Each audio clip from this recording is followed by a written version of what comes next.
Play ball! If they don't win, it's a shame. It's 1, 2, they fight you out of the old ball game.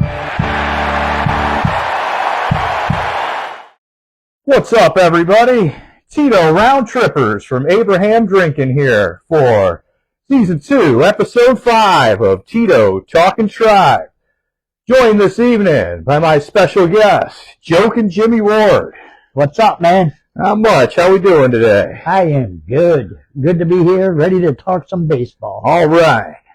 Now, usually, we're rarely early, but in case we are, to give people time to settle in and stuff, we usually salute a legend of yore.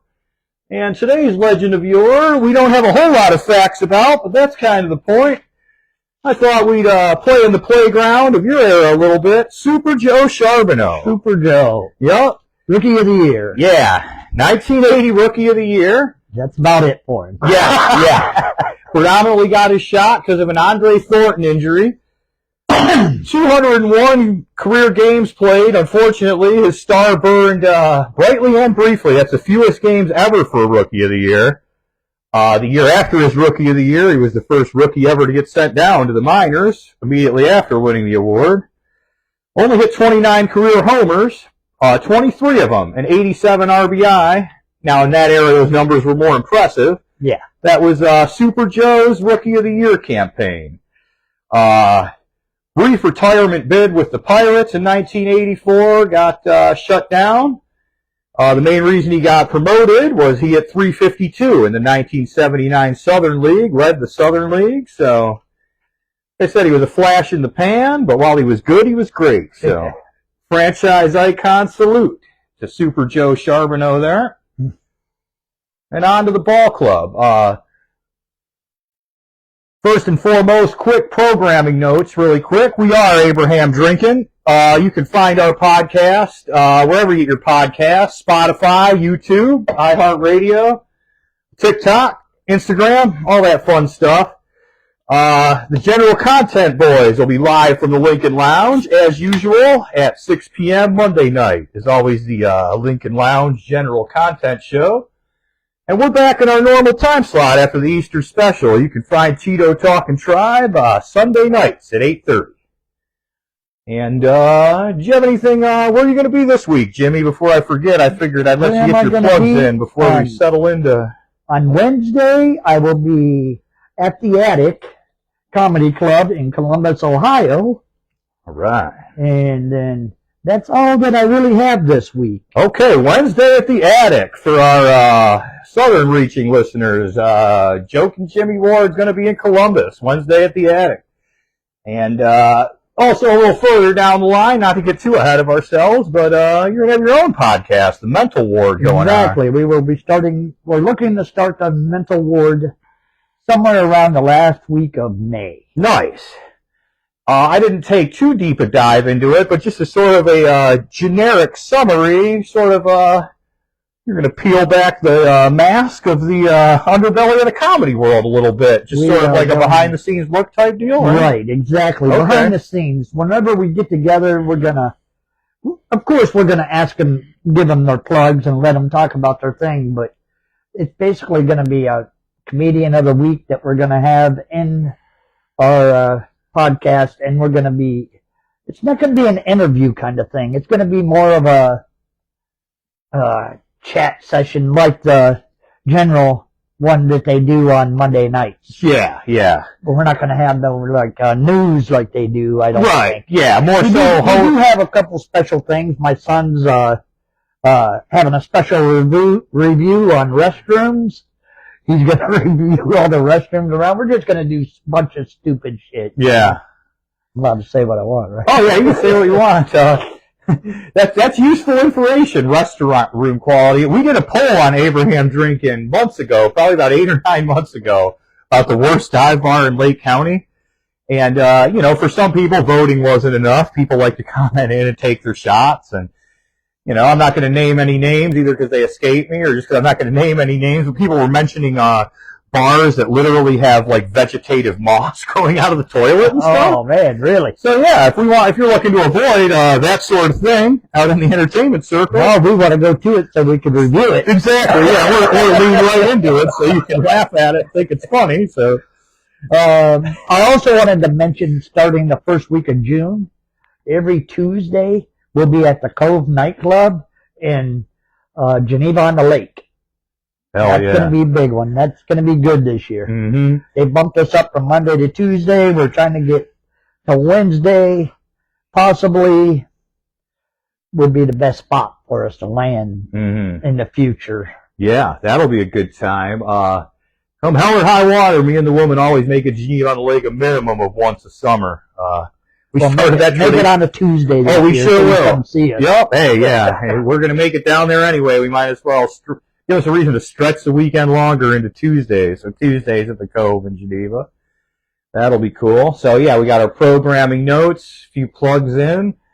I wanted to mention, more often than not, when the captains are in town, I will have been at the game, and today's no different. Saw a nice 12-11 slugfest today. We came up a little short, but it was 12-7 bad guys, the Dodgers affiliate going into the ninth, and we had a nice furious rally. We left the tying run at second base, but showed some fight and evened up that series overall after they got the jump on us, and that was nice 12-11.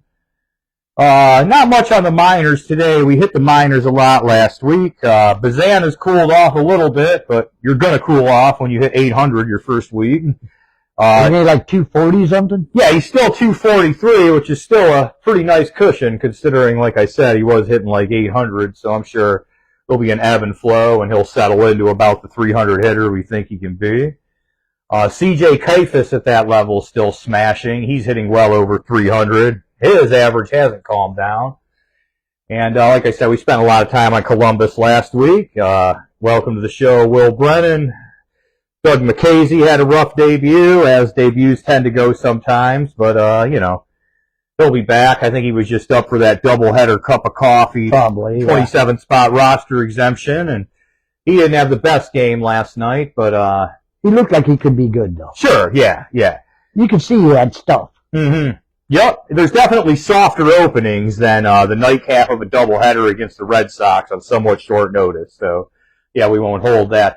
Red Sox look a little bit more impressive than last year, too. Yeah, right. Yep, it's looking like, especially with the Yankees' injury problems, the Red Sox are going to be right in that mix in the East. So, Yankees always have an injury problem. Yeah. Because they get all these guys that are like 80 years old that were superstars when they were 30. Yep. And then we get excited about their injury problems, and then we forget that they can just throw more money at those injury problems. Yeah, they get quickly replaced. Oh, that old guy? Well, I'll go pay for another old guy. Yeah, exactly. Yeah, empty out the cupboard. What do we need? So this week we went 3-3. We took 2 of 3 from the Yankees, lost 2 of 3 from the Red Sox. You always want to aim for a winning record especially when you're at home the whole week. So after back-to-back winning weeks, 3 of 3 is a little disappointing, but not the end of the world. We're still trending in the right direction. You got to look at who you're playing. Yeah. What you have for your pitching matchups. Mm-hmm. Situational baseball, Right. So as it stands right now, the Tigers are looking pretty good at 18-10, carrying over that momentum from their red-hot August and September when they had that, 0.02% playoff probability August 11th. And then I picked them to come in second. I picked them to come in second, too. I had them as our biggest threat, and so far they're certainly our biggest threat. In fact, they're a huge threat. We're looking up at them right now, but that's okay. We're still within a series of them. It's a long season. Right. So, yeah. There's no reason to get excited yet about the differential. Mm-hmm. Casey Mize and Spencer Torkelson for the Tigers are both former #1 overall picks from a handful of years ago. Unfortunately for Cleveland Guardians fans, that hype is finally coming in, and they're somewhat living up to that pedigree. So Detroit's going to be tough, but like I said, we got a great bullpen. We got Jose Ramirez, so we got a few things in our sleeve to hopefully ultimately hold them off. Minnesota's still pretty disappointing. not writing them off yet, but they're not really on the radar right this second, still being a handful. Underachieved the last 3 or 4 years, don't you think? Oh, yeah. Yeah, definitely. When you think, two of those years I know of that they picked them to win the division, and they just look like garbage coming to the finish line. Yeah. The height to results ratio with the Twins, yes, it's definitely been a little more style than substance for them the past few years, where, they're like somewhat of the critical darlings, to the degree that the AL Central can have critical darlings, and they don't really live up to it. So, and then I think the Royals are 4.5 out of the division. Their offense has been just awful, but they shut the Astros out back-to-back times this weekend. I didn't follow the results today, so despite their offense really struggling, they're still kind of hanging around, but third place below us, so right now, just sizing up the division race, 18-10 Tigers. We're 2.5 back. I just wanted to be within a series of the division lead by the end of April, and we're pretty much right on Broadway for that to be the case. So no worries. In a perfect world, we'd be in first place, but within 2.5 games of a hot team when we started 3-6 with our opening road trip, I'll take it. Right. That was a little rough, that opening. Series. Yeah, especially in San Diego. That was humbling. San Diego looks really good this year. They do look really good. I feared them, maybe besting us in that series. I didn't think that maybe they'd sweep us as easily as they did, but them's the Braves. Well, they were hot, and they're still hot. Oh, yeah. They were hot while we were taking our time warming up, so, Dodgers better worry about winning that division, because it looks like San Diego wants it. Yeah, it looks like San Diego wants it really bad, and it looks like, the Giants and Diamondbacks won't be any slouches either. They're still both comfortably above 500. Probably seemingly have their work cut out for them to catch the Padres or even the Dodgers. But still, at the end of the day, there's four damn good teams in that division.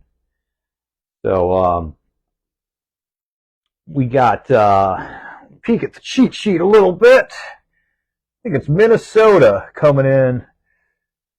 Yeah, the gray ones Minnesota coming in at home, and then it heads into May. So, and then Toronto on the road. So Minnesota and Toronto next week. Half of that on the road, half of that away. We don't want to take anyone lightly. We'll call Minnesota and Toronto a manageable week. Yes, I would. Not juggernauts, but certainly you can circle the calendar and hope to go 4-2, maybe even 5-1, and that'd be nice. That'd be nice. We really want to beat up our competition in the Central. Yeah, we want to take 2 out of 3 at the worst from them. Yep. So because we've been doing really good divisional so far. We have. We won both Royals series. We beat the White Sox, but everybody does. Yeah, but hey, you got to win the games you're supposed to win. So we swept them. We didn't even give them a game. That's a plus. Yeah. So we're on track in our division so far. We haven't had a look at Detroit yet, which is probably a good thing the way they're playing. Maybe we get a body or two back and level up a little before we face them. But yeah, we've won both series, 2 out of 3 against Kansas City. Beat the White Sox. So yeah, we've been pretty good in our division so far.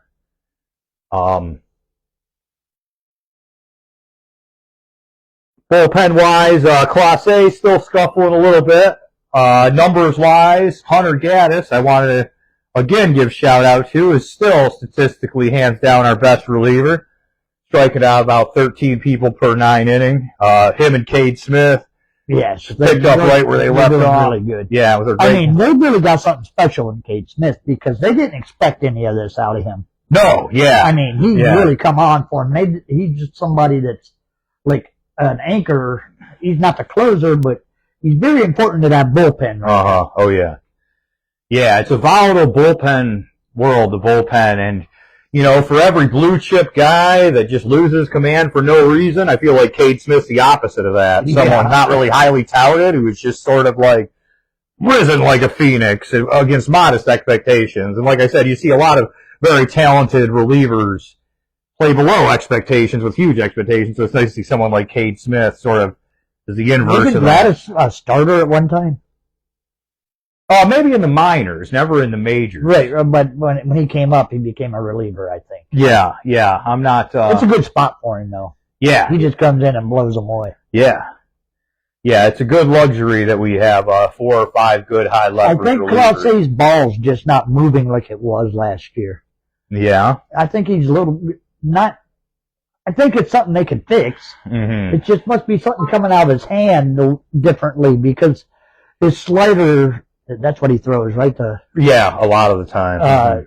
It's only like 4 miles an hour slower than his fastball. That's one problem. Yeah. You know, if your slider and your fastball are the same speed almost, that's going to hurt you unless you're finding your spots. Yep.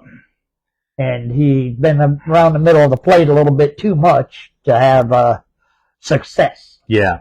You know, his velocity's still there. His velocity's there. Which is good, because you can't just teach any guy off the street to throw 100 miles an hour. So that's a skill that's not going anywhere. Another thing he has to do is when he gets a 2-strike count, throw that high heat a little bit up around the belt. They swing at that shit all the time. Mm-hmm. Yeah. Yeah, that's it. Play into their temptation. Because he don't strike out too many people, even though he throws 101. They know he's going to be around the plate. Yeah. Yep. Yeah, it sounds weird to say out loud, but yes, he's almost that very rare 101 mile an hour single 70s and 80s when I grew up. Pitcher. I mean, there's on somebody's team, everybody throws 100. Somebody on there. Yeah. Back in my day, you had Nolan Ryan who threw 100, 101. You had J.R. Richards who threw 103, 104. He was up there. I think he threw the fastest ball ever. Yeah. But you don't have a consistency you have a consistency now of guys who throw 100 miles an hour compared to the old days. Right. Yeah, it was sticking with the arms. It was a rough start from Logan Allen today.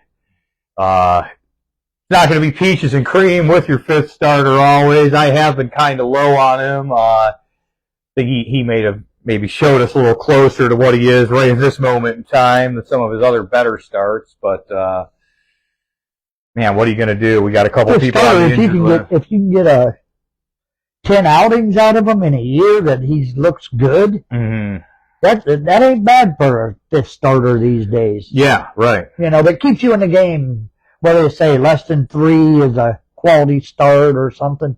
Yeah, technically a quality start, 6 innings of less than 3 runs. Yeah, that's the with wins becoming more evasive, quality starts is a stat they're looking at now. And you know, I like looking at WHIP with pitchers now that it's harder and harder to get wins. Yeah. And then with relievers, ERA's fluky because the reliever comes in and you're responsible for the other dude's runs and stuff. It is hard I don't even know how many.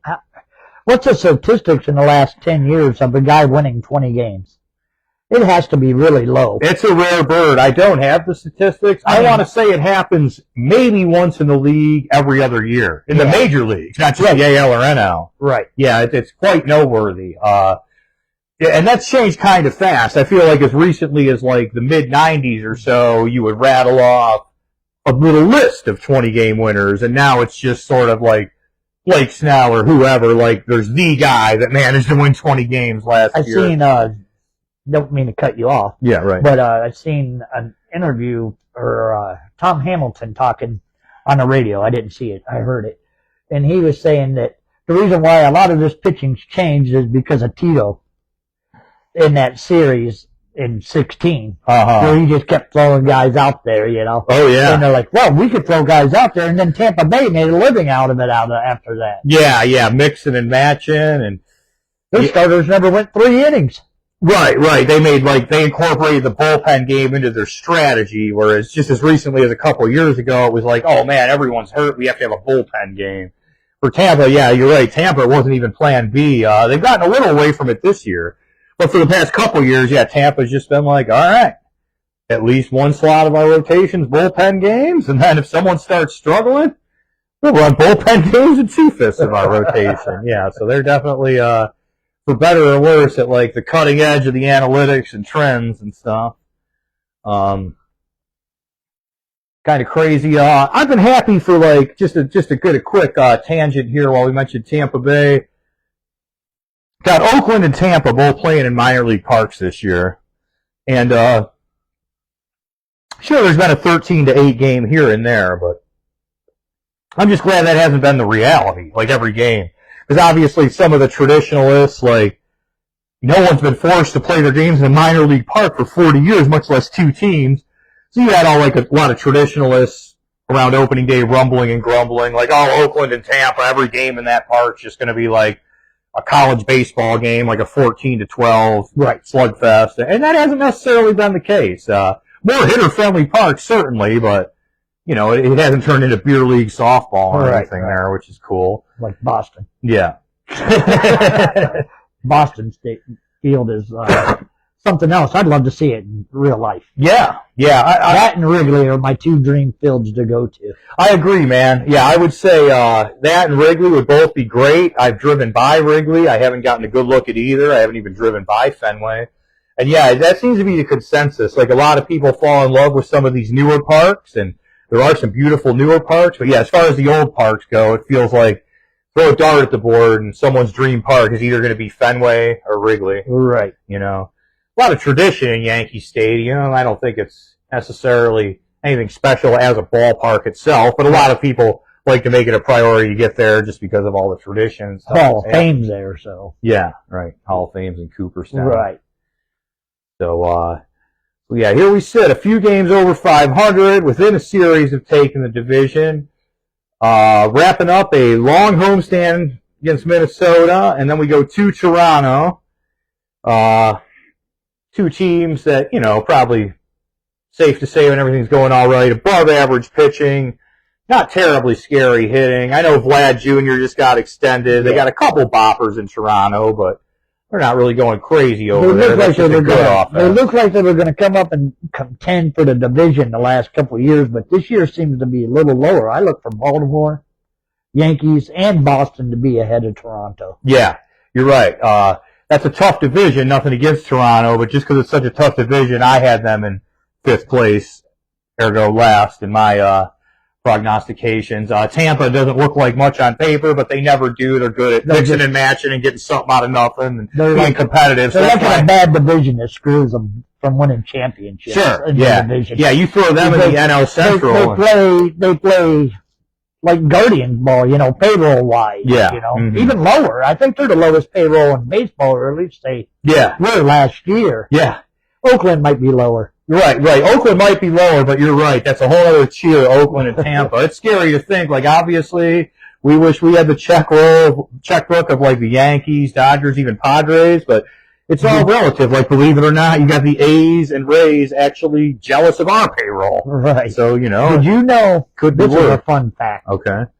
That George Steinbrenner, actually, the original George Steinbrenner in the 70s, actually wanted to purchase the Indians, and they would not let him. So he bought New York. Could you imagine if George Steinbrenner would have bought the Indians back then? That's crazy. I remember reading about that. Like, once upon a time, for lack of a better term, he more or less bought the Yankees out of spite. Yes, he did. Because he got spurned from the Indians, and as they say, the rest is history. Oh, what do we got on the comments here? Ask him about war. All right, looking good, gentlemen. LOL. All right, your son wants me to ask you about war. I think that he's just making sure that you're keeping up on the current stats. Do you know what war stands for? You know, he's gonna. Jimmie the third, your son. I know. Okay, yes, that's your son asking you about war. Yeah, he's screwing with me right now. Oh boy, yeah. War is what I don't want the United States to be in. Okay, yeah. No, I don't know. You know, I don't know all this baseball jazz now. Yeah. I'm old school. I know. Dude, there's so much data out there. And it's funny, there's some of this data, like, I know the term, and I still don't quite know what it understands. Like, I know war and stuff, but like barrel rate and stuff like that. Like, they can measure how flushly you hit the ball and stuff. But yeah, war is wins above replacement. Actually, I knew that. I just wouldn't have remembered it. Yeah. You know, I'm the only comedian with dementia. Oh, okay. Yeah, so, right. I don't really have it that I know of, but I tell people that all the time. Like, when I'm hosting, I screw up everybody's names. Yeah. I can't remember shit like that, but I'll tell you that Dwayne Kuiper hit 1 home run ever. Yeah, right. My favorite player. Yeah. Ever. Sometimes the long-term memory juices just flow a little more than the basic details. I got. So yeah, I hate that kid. So yeah, we had our pop quiz on war, and we're caught up on our comments. And but yeah, these new stats are crazy. Like I am starting to take a deeper dive, like this barrel rate and stuff. Like pretty interesting, man. Like 100-mile-an-hour pitch, how people can just sort of glance at it and be like, oh, that caught the barrel of the bat. Like, oh, that didn't. Like there isn't a thing on the bat. Like there's no meter on the bat. So best I can tell, someone's naked eye actually has to decide whether you've hit it on the barrel and stuff. And that's way beyond me. Yeah. I don't know 100% how that works. I just know that's damn. I know they measure the speed of the ball coming off the bat now and everything like that. Launch angle and exit velocity are both two huge things. Especially during the home run derby. Yeah. Yeah, exit velocity, I'm starting to get hip to that. Like, generally a good exit velocity is a little better than the pitch is thrown. You know, like 98-mile-an-hour pitch supplying some power, and then you give more back. Like, a lot of these nice dingers are like 105 exit velocity off a 98 pitch. I know that's like the range of a good exit velocity. And as far as the fly ball side of things, because there's more to hitting a home run than just hitting it in the air. But as far as the fly ball side of things, launch angle, feel free, I know you will in the comments to correct me if I'm wrong, but I think something like 27 degrees is the industry standard. Or like 23 or mid-20s, that grades out to just a ascending line drive. Whereas once you get your launch angle to 27, that's where you have the potential to like clear the fence with like, you know, a legitimate fly ball angle versus just like a gently rising line. Yeah, drive. I did not know all that. Yeah, it's cool. They got a lot of. I know about these. I've heard about them, but I never knew that they follow it by that percentage or whatever. Yeah. So that's just something like a baseline, you know, give or take. Right. Some people are better with these newfangled stats than me. You know, I'm really traditional to a degree in a lot of ways, which, like you said, yes. Might be good for naming who led the NL in RBIs in 1972, but yeah, sometimes it holds you back when you're trying to decide, you know, explain one of these newfangled stats or whatever. But I wanted to ask you, while I had you here, both the best game you've seen in person first. Let's go with that one. Best game I've seen. As far as being in the stadium. There was two, yeah. Okay. There was two of them that I got to mention. Right, okay. The first one was against the Yankees. And I can't tell you exactly what we were down. We were down about 8 runs. And we came back and won it in the 9th. Mm-hmm. And then the last one, it was great if you love pitching. The score was 0-0 in the 9th inning. And we had a guy on third base. Can't tell you who the guy was. But I can tell you who was at bat, Joe Carter. Uh-huh. And you're thinking, okay, Joe Carter is going to finish the game because he was our guy then. Yeah. You know, we're thinking Joe Carter is going to win this game. He laid down a sacrifice bunt, and the guy slid in the home safe. Man. That's how we won it. 1-0 in the 9th inning with 2 outs. That's wild. Because I'm sure if you would look it up, maybe Joe Carter bunted 8 times in his 15-year career, but hey, one of them was on a very special day on a timely occasion, apparently. Good stuff there. Now, that huge Yankees comeback, was that in like the mid to late 90s by chance? Yes, it was. Yeah, I think that was against Hideki Irabu. I might have been at that game. I was there. Yeah, and that was like back when the importing talent from Japan was still a little newer and stuff, and Irabu had a lot of hype, and yeah, we came back multiple runs off him. Right. And that was a nice, important game to like clinch or get a lead or something. I was there with my brother, mm-hmm. and his favorite player was Kenny Lofton.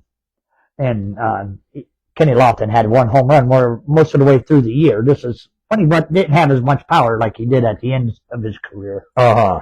And my brother said, I'm calling the shot. He's going to hit this pop cup right there in right field for a home run. Mm-hmm. I'm like, you're stupid. He has 1 home run. He's not going to do it. And my brother's like, yes, he will. And when he hit the ball, I swear to God, it missed that cup by that much that he said over the right field fence. Oh, man. Wow. That's crazy. Yeah, for me, I guess while we're on topic, my favorite game ever was the Bug game. I was at that 07, I think it was, playoff game when Java Chamberlain got all unglued by the midges. Yeah, that was a fun one, too. Yeah, it's a relatively short list of decorated playoff wins against the Yankees in our history, so if you're lucky enough to be in attendance for one of those, which I was, yeah, that's going to be your hands-on favorite. And then, before I bounce it back to you, I have kind of a boring answer for my favorite team I've ever watched, just sort of guard variety cliche, 95. I got the blanket covering up, but there's a book jacket from Zach Meisel's book about the 95 Indians. Albert Bell was our franchise icon last week. I mentioned he slugged .929 in September of 95. Yeah. I mean, a young Jim Thome and Manny Ramirez were hitting like 6th and 7th in 95. I mean, that team was, I can tell you pretty much the lineup. Yeah, that team was murderer's row for sure. With apologies to the 27 Yankees, that was like a modern day murderer's row. Yeah, they never get enough credit for that because they lost the World Series, but they never say that was one of the best offensive teams ever put together. Do you know who hit under 300 on that team? Paul Sorrento. Paul Sorrento. And other than that, yeah, it was money in the bank for They hit like hitters. every one of them. Mm-hmm. Vizquel was not known for his hitting at that time, but when he came to the Indians, I'm going to say, because that's what they were then, he put in a 2-hole.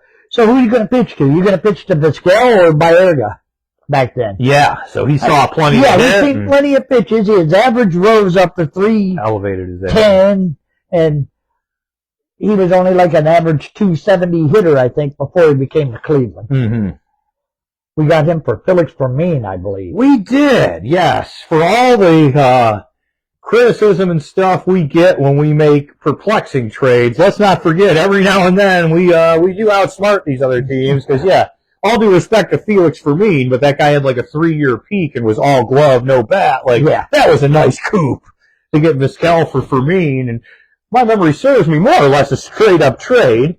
And if it wasn't a straight-up trade, we just had to throw them another little crumb, and that was still well worth it to turn Felix Fermin into Omar Vizquel. So, yeah, I have the 95 Indians as my favorite team ever to watch. I wanted to ask you about your best game you went to in person, and then your just favorite team by year overall to watch that you've ever seen. Well, what's screwed up is 95 is 95. Everybody loved the year 95. Sure, yeah. Another thing is that I got 2 children. Mm-hmm. One's 28. Okay. One's 30. Right. My son was born in 95. Mm-hmm. And my daughter was born in 97. Okay. Both years they went to the World Series. Yeah. And then they had a little drought after that. When was the last time? I know they went in 16, but they went another time. Well, no, we lost a 3-1 LCS lead in 07, and that was as close as we got. So yes, there was a 19-year drought from 97 until 2016 where we weren't in the World Series. Like I said, a couple of LCS experiences, but that was as good as it got. But from my favorite one, it would also be 95 because you're just watching hitting. Everybody's hitting. I mean, now, how many guys? We got one guy over 300. Just a regular. Mm-hmm. Kwan is a machine. Yeah. In this brave new world of launch angle, exit velocity, and power, a lot of times the big piper to pay is batting average.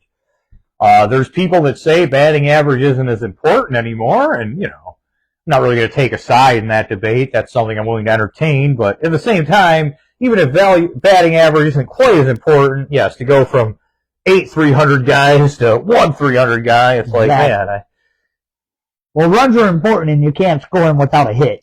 Right. I mean, on average, you can get an error and get a run in, unearned, or a walk. You know, walks lead to runs, but there's generally always a hit involved, and that means your average goes up. And you should, I think, if you're a major leaguer, you should hit 270. Yeah, sure. You're right. Yeah, this new age, it's a big adjustment when these guys have good power numbers and people are willing to look the other way about 220 average. It's like, yeah, that's great. He hit 38 home runs, but yeah, I'd like to see that 220 average. We'll take a little bit. What's that kid's name that's playing first? Manzardo. Right. His average is down, but his numbers are up. His RBIs are like up there pretty good, and his power numbers are good. Yeah, he's drawing. So they're liking that, even though he's probably going to round it off at like a 240. You know what I mean? And that's still not bad in today's baseball. Right, because, you're still drawing walks and getting extra base hits, and that's going to keep your on-base slugging percentage and your OPS, on-base plus slugging percentage up. So, yeah. His power numbers are up. What's he got, 8 right now? In the young season? Yeah, I want to say he's at 8. It's either 7 or 8. I think he is at 8. And, that's, boy, we'll take it because we don't fancy ourselves a home run team. So even to round down to 7, our home run leader to have 7 before the first full month of the season's over, that's, I hope they find their identity soon, the Guardians. Because I feel like they're not playing Guardians ball like they do when they're a playoff contention team. Yeah. Their steals are down. Their smart base running is down.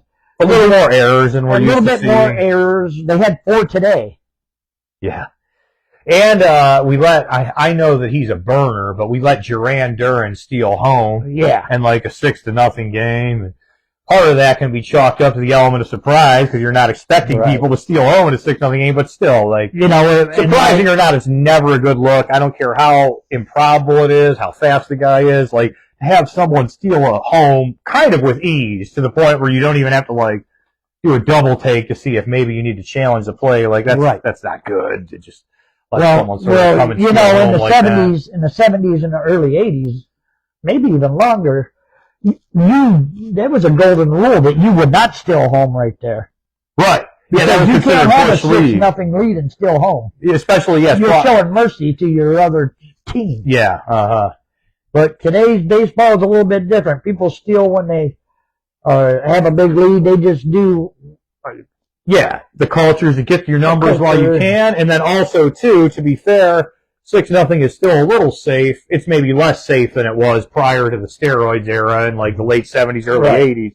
A 6-0 lead used to be money in the bank, whereas now a 6-0 lead is just fairly comfortable. Yeah. So there's some differences there. And, you're right. Like, to tighten up fundamentals and stuff and get back some of the magic from last year would really level us up a bit.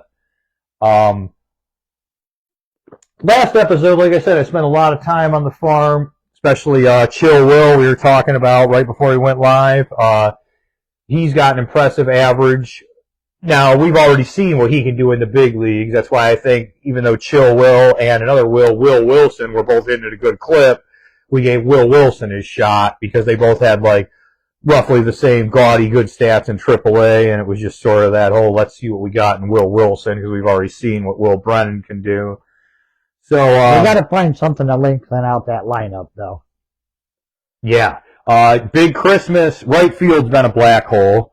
Big Christmas finally hit his first home run, but for someone who hangs his hat on power to finally get in the home run column with 4 days left in the month, I like the guy. I'm not going to pick on Big Christmas, but it's just, obviously, if you hang your hat on power and you don't get your first home run until a couple days before the first month's over, you've been disappointing. Like, it's not really a hot take. That's just calling a duck a duck. Right field's been a bit of a black hole, and there's the other kid playing there that we just traded for, Nolan Jones. Yeah. He had a rough go. Statistically. I would just take my losses on that trade and get rid of him and give Big Christmas the chance with maybe Will. I don't know about the righty-lefty thing there. They're both he's right-handed, isn't he? Big Christmas. Yeah, and then Will's lefty. So, that could be a righty-lefty thing, because Jones is a lefty, so you'd just be replacing the lefty Jones in the platoon with Brennan. Maybe play Big Christmas against some righties and see if he can hit them. Yeah. Because you can't find a groove sitting on the bench. Right. He's been on the bench a lot. Yeah, you're right. And that does kind of grind my gears about today's game. Like, a guy like Big Christmas, he's a righty, and he's going to have uneven splits. He's going to hit lefties better than righties because he's a righty. But it used to be you'd sit a dude like that against tough righties. Right. Whereas now you're saying they're dang near just like clockwork sitting him against every righty. And I agree, man. There's something to be said with picking your spots. Like, okay, like we want Noel to get at bats, and we're facing 4 righties this week. So who are the two toughest ones? Like, let's just sit him against the two toughest righties, not all of these righties. Yeah, he has to get a to get chance some numbers. Yeah, I mean, get his reps or, yeah. You know, these guys get on a hot streak, like, Arias got on a hot streak before he got hurt, and he's been playing good ball. The best ball I've ever seen him play. Yeah. And they keep playing him game after game because he's hot. The center fielder, Martinez, he's in there. Well, I know the other guy that plays center is hurt. What's his name? Yeah, Lane Thomas got banged up. I know he's hurt and all, but the kid's getting to play every day, and he's putting up numbers. Yeah. I mean, consistent play time gets you better ball playing, in my opinion. Yeah, and man, Angel Martinez, already talked about him a couple other shows, but yeah, can't say enough good things about him. And I haven't said this yet on air. Angel Martinez, to me, reminds me, I don't know if you remember Tony Phillips of the Tigers. Yeah. He reminds me of rich man Tony Phillips, like kind of a souped up utility guy, like where they get offended by the utility label because utility means like spot duty, where it's like, all right. No, I think we're good. We just had a brief glitch or something. But anyway, Tony Phillips or Angel Fernandez might get offended by the utility term because, you know, by letter of law, utility means like maybe you get a start at second base on Tuesday and maybe you get a start in right field on Sunday. But whereas like they play every day, and if you go back and look at Tony Phillips' stats, if Angel Martinez can be like a rich man's Tony Phillips, that's a nice asset. A dude that can play second, center, right. Never going to hit below, say, 270, have a little bit of pop. I mean, that is just very valuable to a ball club. Even if nothing's jumping out on the stat sheet, just, you know, giving people days off, contributing good defense, sliding around the field, and being, you know, an all-around five-tool guy hitting. So, yeah, Angel Martinez, rich man's Tony Phillips. And there's worse things to be called, and there's probably smarter scouts that can put a more sophisticated spin on it, but that's just sort of what jumped out at me. It was, I mean, it'll work. Yeah, super utility. Like, we throw around the term super utility man a little loosely nowadays these days, but yeah, if he can keep this up, playing in above average second base, right field, and center field, that's a super utility guy right there. And yeah, we're just going to keep trying to put one winning week ahead of another here. Like I said, Minnesota, Toronto. We split Boston, New York week. So we, prior to this, had 2 winning weeks, and then this week was a push. I look for us, always try and expect a little bit of our Guardians to get back in the win column this week. Yeah. Let's, that might have been a push, but they played 500 ball against them. I'll take that this week. Right, and then factoring in that butt ugly doubleheader, we were awful in doubleheaders last year. Right. And in the early afternoon yesterday, it looked bad. They jumped on a 4-0 lead, you know, before we even knew what happened. But we just sort of dug in, and we're like, all right, guys, the wind's blowing out. They scored a 4-run first. We're going to score a bunch of runs, too. And we ended up outlasting them in a slugfest, which was huge because that's what ended up saving the 500 week. Right. Coming back from that 4-0 in the doubleheader. So, yeah, I look for us to just sort of keep pushing and stay within that magical series of the Tigers. Like I said, in a perfect world, we'd be in first place, but with their hot start and a lot of things going right for Detroit, to be 2.5 behind them, and we've had a reasonably difficult schedule, you know, like, that's striking distance. And actually, they could have went south after the first 2 series, you know, but they fought back when they came home. Yeah. Didn't they swoop that homestand?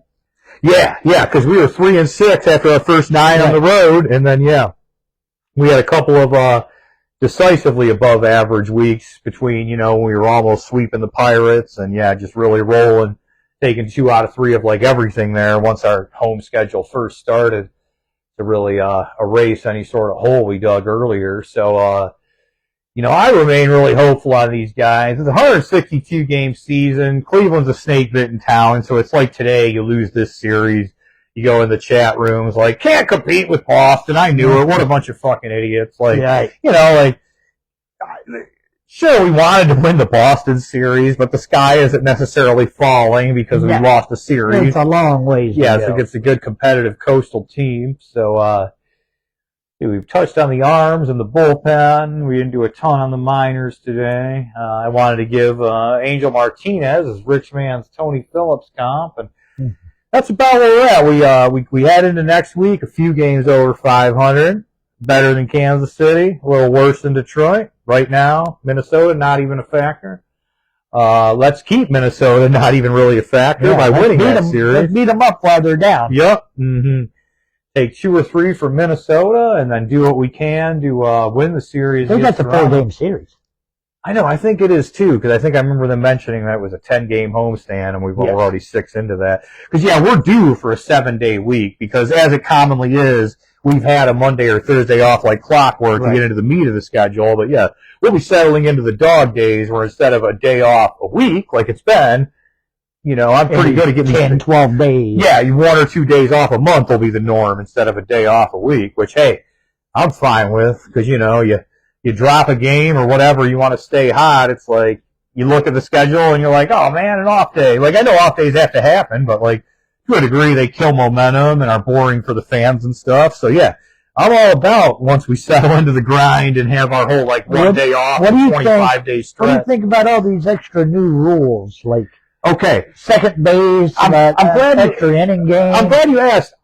It's almost a clean sweep, dude. For like a traditionalist, Jimmy, I've come around and I like almost all of these new rules. I love the pitch clock. I do too. I've come around on the ghost runner. I was on the fence with that ghost runner. I've come around on that. I'm all for the ghost runner. We did it for years in softball before this ever came. Sure, yeah. And it just makes the game so much faster. Yeah. People say baseball's too long. Well, it used to be, if it's extra innings, it can go 5 hours. Mm-hmm. But they're still done in like 3 hours, like a football game. My one holdover, I will say, Jimmy, that I still have not, converted or adjusted to, the oven mitts, these base runners wear, these 8-foot wide bases. Like, I get it. We want to be exciting, have more steals and stuff, the running game, but now we're saying they did it for a safety thing, for the guy to have more room and stuff, but then they made the rule where you can't stand in front of the base and tag them. Yeah. Which I thought was kind of weird, because it's like, we already made the running game so much easier, and now we're going to like tell the defenders where they got to stand. So I don't love the oven mitts and the oversized bases. Yeah, because it gives him an extra 6 inches on his hand. Yeah. You got chubby first basemen stealing 20 or 25 bases now, and that used to be like a milestone. So for me, that's my one holdover. The pitch counts changed that, because you can only throw over twice now. Yeah. And on that guy. Right. And it all that changed, because then you can, after that second time, you can get that big lead. Right. So sometimes they don't even throw over there anymore, because they don't want to waste it. Yeah. And like, I saw a highlight, like Vince Coleman, burner of the 80s and stuff. I saw a highlight where they threw the first 17 times in a row, and then the 18th time, Vince Coleman got a good jump and easily stole second. So it's like, I get what they're trying to do with these rules changes. Like, yes, it's never good for the game to throw to first 17 times. Right. Let's not throw to first 17 times. But again, kind of an overcorrection that now you can only throw there, once or twice, and then it's just open season. It's like, yes, that's not good for the game. No one wants to see a pitcher throw to first 17 times, but now it's like illegal to do it more than once or twice. It's sort of like a knee-jerk reaction. So for me, yes, the huge bases and the oven mitt, base running gloves. That's the one thing about the new rules I don't like. Like I said, I always loved the pitch clock. Didn't take me long to come around on the ghost runner. All this other new stuff, just all on board with. It's just the big bases I haven't really adapted to yet. That might be all right though down the road. Sure, yeah. It'll only get more normal in my eyes. A lot of more baseballs that are hitting the bases, though. Have you noticed that? Because the base is bigger. Sure, yeah. There's a couple of them in the game the other day, right off third base. Mm. I mean, sure, it's going to happen, but it's going to happen more when the base is added, 6 inches, 4 inches? Yeah, I think 6. So, yeah, you're talking about a big difference. I don't have the dimensions in front of me of how big a base is, but I want to say they used to be about 20 inches, and then you add about 6. So whatever, you're talking. Yeah, this isn't a minute increase. This is whatever percentage-wise. You're talking like a 30% increase or something. I mean, they really beef those things up. And like I said, I don't have to love every rule change. It'll slowly become more and more normal, and I'll get a bit more used to it. And, hey, if that's my least favorite rule change, I'll live with that. So they can get more sponsors' names on the bases and stuff like that? Sure, yeah. That's more money, more money. Yeah, that's a fun feature. And then, just the excitement, just to catch up with, like, football's 80-yard touchdowns and NBA Sports Center slam dunks. Everyone loves, like, an Ellie De La Cruz. Like, I get it, man. It's good for the game to, like, showcase the running game. Like, when dudes draw a walk and then they steal second and third and then they score on a shallow fly ball to left field. Right. That score and run almost by yourself. Like, that's exciting. That's cool. That's good for the game. So from that aspect, that's an advantage of the big bases working for you. But I don't know. Like I said, Jimmie, they threw a lot at us at once, and that's just the one thing that I haven't quite come around at yet is those huge bases. But, like Meatloaf says, 2 out of 3 ain't bad. Love the pitch clock. Love the ghost runner.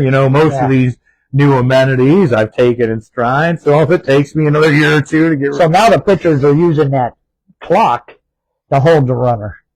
Yeah. Instead of throwing it over there. Yeah, exactly. Because, if you time it right, then, they can't really get a good jump, because if you're at the end of the clock, they can't get a good jump. That's just when the pitch is coming, and, the guesswork's out of that. So, shout out to our catchers, by the way, while we're on the subject of all these rule changes. I mean, they're not like gunning people down like Alomar in 95, but they're throwing out a base stealer here and there. And I think that's the new reality of the game. Like, the days of a couple of lights out defensive catchers throwing out, they never throw out half. So even the days of lights out defensive catchers throwing out 37 to 40% of would-be base stealers, like, those are gone and not coming back. But still, you can't let the run game run roughshod over you. Right. You got to gun down a guy or two a week if 7 or 8 guys are stealing bases on you in a week. And so far, let's hope we can keep it up. Both Hedges and Naylor, doesn't even really matter who's in the lineup, have, in our brave new world where you gun down runners less often, they have gunned down runners enough to control the running game. Just wish we could get some hitting from the catcher spot. Oh, yeah. We still could use some hitting from the catcher's spot. I mean, that's why Naylor's there, because his hitting prospects. Mm-hmm. He isn't really there to be known for defensively. Right.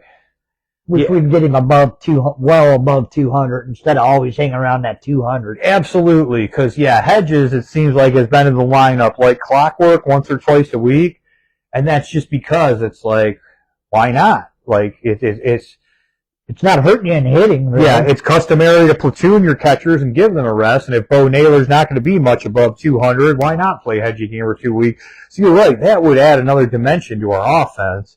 If Naylor could just hit enough to where it's like, okay, maybe we play Hedge on Thursday if it's a good matchup, maybe. Like, that's huge.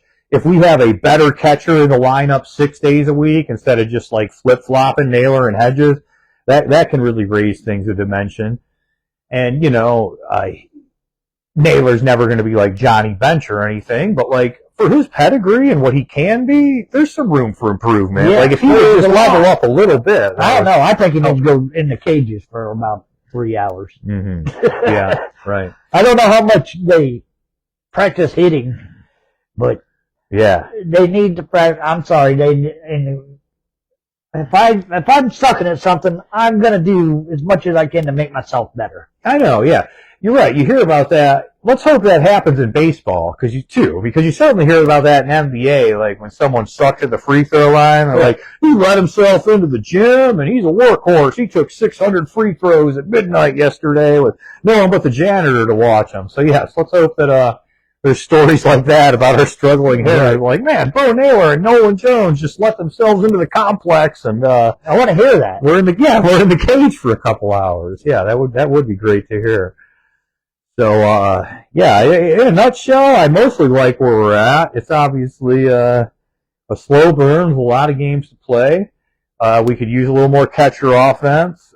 We could just use, in general, a deeper lineup, like less automatic outs, right field not to be a black hole. Get a little healthier pitching, which inevitably, barring, any jarring setbacks, will happen with Bieber and then later on me. When's he supposed to be? Like All-Star break? All-Star break, yeah. I feel we like don't know if he's going to come back because every time he's come back, he's been hurt the last 3 times. He just re-aggravates something, or you can't depend on that. You got to keep going. Mm-hmm. Yeah, you can't depend. And they're trying to do that with BB, but BB's been having a rough year so far. Yeah, but he has the stuff to be all right. Oh yeah, yeah. And he's a competitor. He hates it when he brings him out of that game. Mm-hmm. Yeah, he'll be okay. He ain't throwing shit in the dugout, but he's pretty close. Yeah, he caught that food poisoning. He was negotiating a contract. Like, I don't want to make excuses for the guy, but he had a few things on his plate. His last start was the best of the season. Like, he's going to be more than like a mediocre 5-inning guy that he was his first 4 starts of the season. Even if he takes a half step back, you're right. He's still talented enough right now. He's our ace until Beaver comes back in stride that, we're going to see more than like a mediocre 5 innings out of him. And that's it. We just need Seawald to step it up a little. His numbers are a bit ugly, you know. They're ugly.